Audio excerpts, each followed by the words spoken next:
এবার আমরা জানবো যে small G and capital G এর মধ্যে রিলেশন কি। Small G and capital G এর মধ্যে রিলেশন কি? সবার আগে জানতে হবে স্মল জিটা কি, তাই না? ছেলেমেয়েরা এই small G and capital G এর মধ্যে মিক্সড আপ করে ফেলে, ঠিক আছে? স্মল জি মানে কি? স্মল জি মানে হচ্ছে অ্যাক্সিলারেশন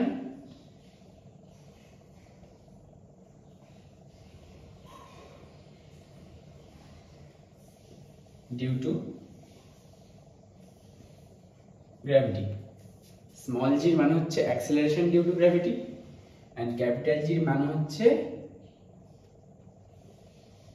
গ্র্যাভিটেশনাল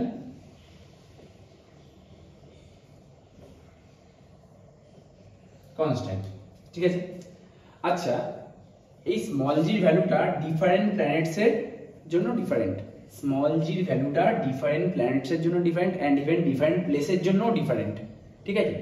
তা জেনারেলি আর্থের জন্য এই স্মল জির ভ্যালুটা হচ্ছে 9.8 metre per second square. Small জির ভ্যালুটা মানে অ্যাক্সিলারেশন ডিউ টু গ্র্যাভিটির ভ্যালুটা আর্থের জন্য বা আর্থ সারফেসের জন্য 9.8 মিটার পার সেকেন্ড স্কোয়ার। কিন্তু আবার বলছি, আর্থেরও প্লেস টু প্লেস এটা ভ্যারি করে। Small G place to place vary করে, ঠিক আছে? এবার কিছু কিছু সামে আমাদেরকে এই 9.8টাকে 10 মিটার পার সেকেন্ড স্কোয়ার বলে অঙ্ক করতে বলতে পারে। কিন্তু আমাদের যদি বলে না দেয় যে জি এর ভ্যালুটা কত নিতে হবে, তখন আমরা কিন্তু 9.8টা ধরেই কাজ করব। যদি কখনো কোনো সময় বলে দেয় যে জি এর ভ্যালুটা 10 ধরে কাজ করো, তখন আমরা 10 ধরে করবো, আদারওয়াইজ 9.8 ধরেই করবো, কারণ সেটা বেশি অ্যাকিউরেট। আর আমরা জানি যে গ্র্যাভিটেশনাল কনস্ট্যান্টের ভ্যালু কত? 6.67 into 10⁻⁻11 Newton metre square kg⁻²। কেউ যদি ইউনিটটা মনে রাখতে পারে তো খুব ভালো, না হলে নিজের থেকে ডিরাইভ করে নেবে। আমি আগে দেখেছি যে ডিরাইভ কি করে করব। এবারে আমরা স্মল জি অ্যান্ড ক্যাপিটাল জির রিলেশনটা এস্টাবলিশ করব, কিন্তু সেই রিলেশনটা এস্টাবলিশ করার জন্য আমাদেরকে আর একটা ফর্মুলাও জানতে হবে, দ্যাট ইজ ওয়েট। ওয়েট বার করার ফর্মুলা কি? Mass into acceleration due to gravity. Weight বার করার ফর্মুলা হচ্ছে mass into acceleration due to gravity. আচ্ছা, হোয়াট ইজ ওয়েট? ওয়েট একটা ফোর্স, তাই না? কি ফোর্স? ওয়েট হচ্ছে দ্য ফোর্স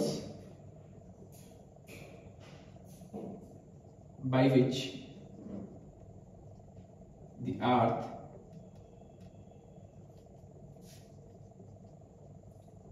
attracts everything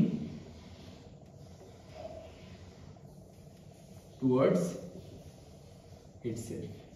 মানে আর্থ যেই ফোর্স দিয়ে যে কোনো অবজেক্টকে নিজের দিকে অ্যাট্রাক্ট করছে, এটা সাপোজ আর্থের সারফেস, আর্থ যেই ফোর্স দিয়ে যে কোনো অবজেক্টকে নিচের দিকে অ্যাট্রাক্ট করছে, সেই ফোর্সটাকে আমরা বলবো ওয়েট।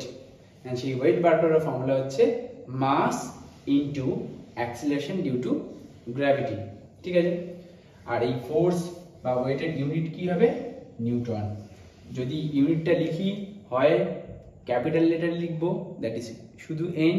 আর যদি পুরো কথা লিখি তাহলে স্মল লেটারে এন EWTON। যদি স্মল লেটারে লিখি পুরোটা লিখবো, যদি ক্যাপিটাল লেটারে লিখি শুধু এন লিখবো। ক্লিয়ার? এবার আমরা স্মল জি অ্যান্ড ক্যাপিটাল জির মধ্যে রিলেশনটা এস্টাবলিশ করছি, ঠিক আছে? তার জন্য ডেফিনেশনটা আমি ইরেজ করছি।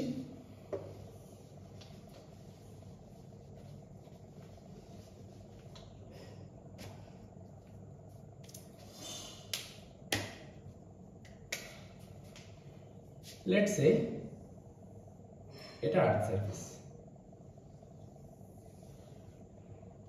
ঠিক আছে? এটা কি? আমি আর্থটাকে ড্র করলাম। আর্থের উপরে একটা মানুষ দাঁড়িয়ে আছে, যার মাসটাকে আমরা স্মল এম বলে কনসিডার করলাম। আর্থ তো একটা বড় মাস, তাই না? আর্থের মাসটাকে আমরা ক্যাপিটাল এম নিলাম, ঠিক আছে? আর্থের উপরে একটা মাস নিয়েছি, সেটা হচ্ছে স্মল এম, আর আর্থের মাসটাকে আমরা ক্যাপিটাল এম কনসিডার করলাম। ক্লিয়ার? আচ্ছা, আর্থ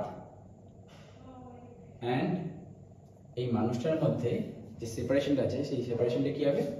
রেডিয়াস অফ দি আর্থ, তাই না? আর্থের রেডিয়াসটাই তো সেপারেশন। ক্লিয়ার? এবারে আমরা Newton's law of gravitation apply করব। তাহলে এটা একটা মাস, এটা একটা মাস, দুটো মাসের মধ্যে যে ল অফ গ্র্যাভিটেশন অ্যাপ্লাই করি যে ফোর্স অফ অ্যাট্রাকশনটা পাবো বা গ্র্যাভিটেশনাল ফোর্স অফ অ্যাট্রাকশনটা পাবো, সেটা কি? G into capital M into small M upon R square, তাই না? আমরা কি নিতাম? জি m1 m2 আর ma mb, এখানে m এটা হচ্ছে ক্যাপিটাল এম, m bটা হচ্ছে স্মল এম। তাহলে ma mb by R square, separation between them, এখানে এক্ষেত্রে সেপারেশনটা কি? রেডিয়াস অফ দি আর্থ, তাই আমরা সেটা নিয়েছি। এটা গেল নিউটনস লস অফ গ্র্যাভিটেশন থেকে ফোর্স অফ গ্র্যাভিটেশনাল ফোর্সের ম্যাথমেটিক্যাল এক্সপ্রেশন। নেক্সট, এবার আর্থ এই অবজেক্টটাকে যেই ফোর্সে অ্যাট্রাক্ট করে সেটাকে আমরা ওয়েটও বলি না, একটু আগে দেখলাম। আর্থ এই মাসটাকে যেই ফোর্সে অ্যাট্রাক্ট করে সেটাকে আমরা ওয়েটও বলি, একটু আগে ডেফিনিশন জেনেছি। তাহলে সেক্ষেত্রে ফোর্সটাকে আমরা এরকম লিখতে পারি, এই যে weight equals to force that is mass into acceleration due to gravity. আবার বলছি, small G and capital G এর মধ্যে মিক্সড আপ করলে হবে না। Small G means acceleration due to gravity, capital G means gravitational constant. Small জির value place to place change হয়, planet to প্ল্যানেটও চেঞ্জ হয়। ক্যাপিটাল জির ভ্যালু কখনো চেঞ্জ হয় না, এই ইউনিভার্সের যে কোনো জায়গায় ক্যাপিটাল জির ভ্যালু এটাই আমরা নেব। তাহলে আমরা ফোর্সের দুটো এক্সপ্রেশন পেলাম। এবার দুটো ফোর্স সেম হওয়া উচিত না, কারণ দুটোই তো আর্থ আর এই মাসের মধ্যে যে ফোর্স অফ অ্যাট্রাকশনটা কাজ করছে সেটা, তাই না? আর্থ এন্ড এই মাসের মধ্যে যে ফোর্স অফ অ্যাট্রাকশনটা কাজ করছে, দুটো এক্সপ্রেশনই সেটাই বলছে, তাই না?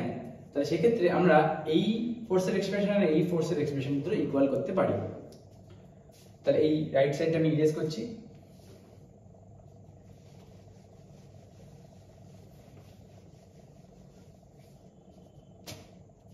কি লিখবো? therefore mg equals to এটা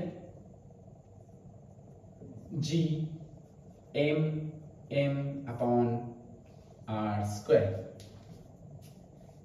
ক্লিয়ার?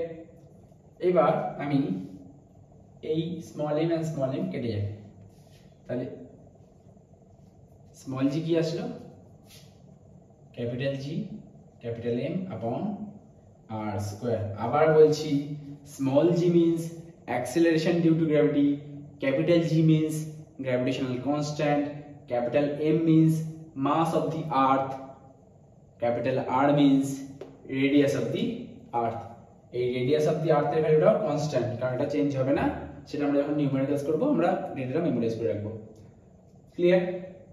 তাহলে আমাদের আলটিমেটলি G আর ক্যাপিটাল জি এর মধ্যে রিলেশন কি আসলো? Small g equals to capital G m upon r square. Clear? চলো।